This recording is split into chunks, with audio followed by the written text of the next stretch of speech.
To really do this justice, the analysis of this whole Madonna thing,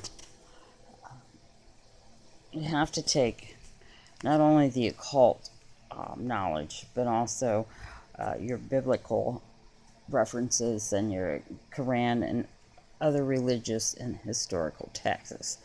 So I will do several of them, so you can comment as we go along, but rest assured I will not forget the references throughout very different religions that have the same sort of message about whether you want to call him the Antichrist or the Dajjal or something.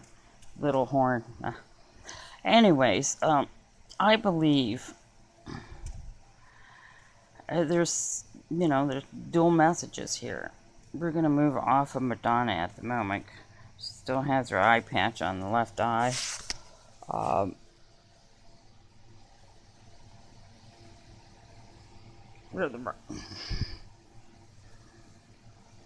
Anyways, the things, the black things in the background.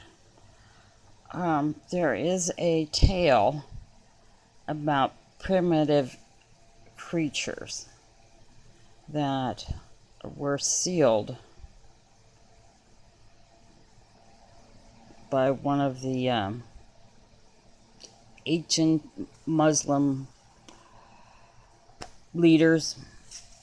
His name escapes me at this time. He's one of the ones that they claim he controlled almost all of Earth and went to the ends of the earth for justice, and came upon this primitive people, and they could barely speak, and I guess they grunted or whatever. Cut a long story short, these people were quite deformed, and had dark skin. They were deformed, but they seemed to have some strength, and there was the other tribe that they were fighting with of kind of the same species. They were described as humans, but the way they described them, I'm going to say that they was probably deformed from incest or stuff like that. Anyways, there's a tale of these people being going to be set loose on the Middle East during, I don't want to get it wrong because I'm not like a scholar or anything, so during the time of the Dajjal's return, these people will be so many like ants that you can't fight them, that you have to hide, and they will kill everything in sight. So then I'll get back to more on that in a little bit. So I'm going to give you a better description. I'm going to have to relook that up. That was the first thing that came to mind when I saw them. And of course the women in white, the virgins, for sacrifice. But they also have another meaning with another religion, so I'll go over that too. So this is being sacrificed. Now, the mask on their faces, they're obviously gas masks. They look like old-time gas masks, but they also look like pigs. And there is also a reference regarding people being turned into pigs. This was from the Wiccan religion. And it's not the Wiccan religion, quote unquote, that you've been taught by Hollywood and how it's been infiltrated. It's the Wiccan religion, it's earth religion, where most of them were vegetarians. They were hunter and gatherers. They believed in taking care of the earth. No, they didn't have like super big orgies, and they didn't,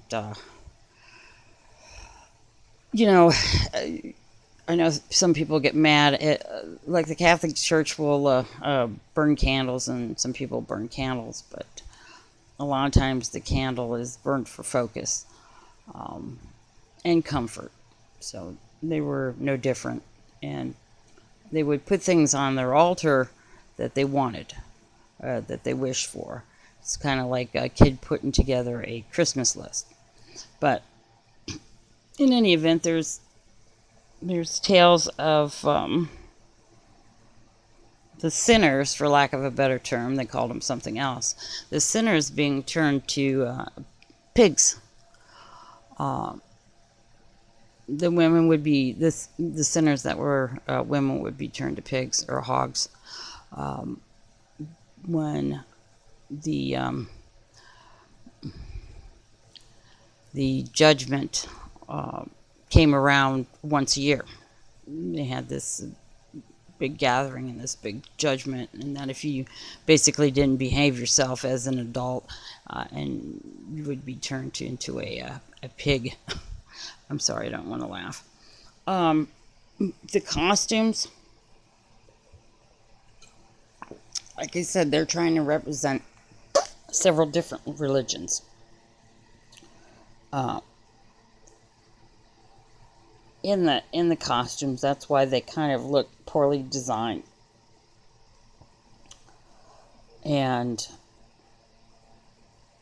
I am going to stop this section now, and I am going to go watch the full performance and just dissecting the going over the flowers, and each flower meeting between each religion is going to take some time, but I'm going excuse me, going to go over the